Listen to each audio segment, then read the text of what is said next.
Hey guys, welcome back to this channel. If you're new, then welcome to this channel. Well, I'm back with one more interesting Python tip. Well, it is all about Python return today.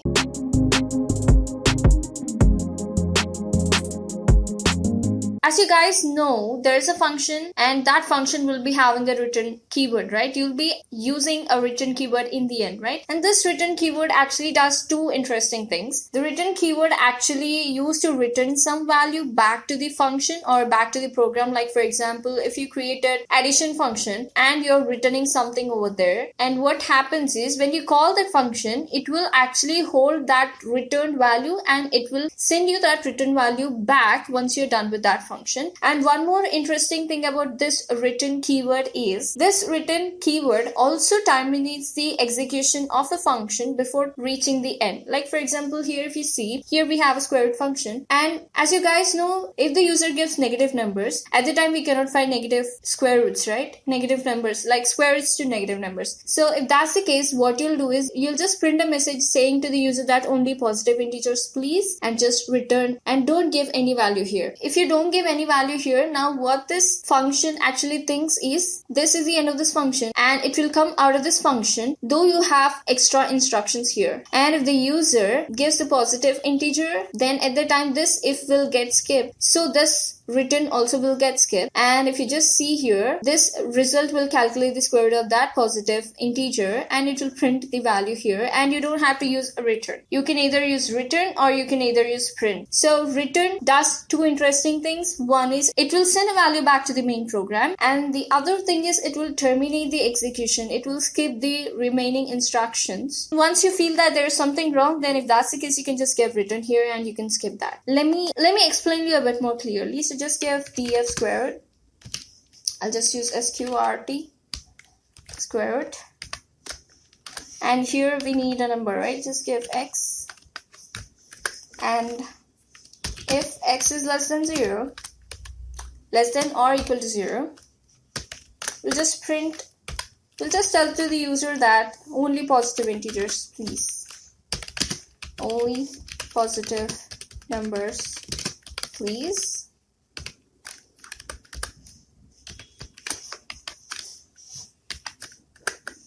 And here you'll just return nothing. You'll return nothing, but the function will think that that's the end, okay? And if that's not the case, and now the user is giving positive integers, then at that time you'll just find the square root of that number. I think you guys know the logic finding a square root of a number. You can just give x power 0.5. 0.5 is nothing but 1 by 2 if you think in mathematical way. And here you can just print the result is the result.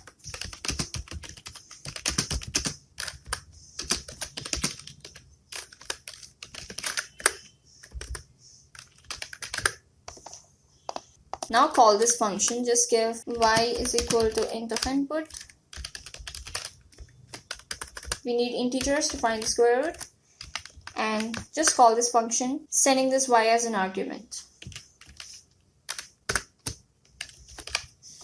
And now what happens is, now the user will give the input here, and this input will get stored in this variable y. And now while we are calling this function, this interpreter will jump to this function. It will copy this y value here and it will check whether the x is positive number or not. If the x is positive number, it will skip this if, it will find the square root and it will print the result. If the x is negative number, it's gonna go to this if statement and it will run these instructions saying that only positive integers please, and you'll skip or you'll come out of that function saying by using this return statement. And if you run this one,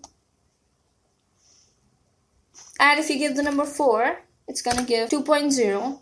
And if you run again and if you give the number, for example, -4, only positive numbers please, it's gonna ask you positive numbers if you give negative number. Return does two interesting things. One, it will send the value back to the main program, and the second thing is it will stop or terminate execution of the function before reaching to an end. And you can use this return statement when you feel there might be an error from the side of the user, okay? Here you can find square root to only positive numbers. You cannot find square root to negative numbers, and that's the error from the user side. Might be from user side because user may not know. If that's the case, then yeah, you can give return here in the middle of this function itself to terminate that program. I hope you guys learned something new about return. I'll be back with one more interesting cool Python tip. If you like the video, then hit that cute little like button, and if you're new to this channel and if you didn't still subscribe to this channel, then what are you waiting for? Just go there and tap on that red button over there. And yeah, I'll be back with one more interesting video. See you in the next video.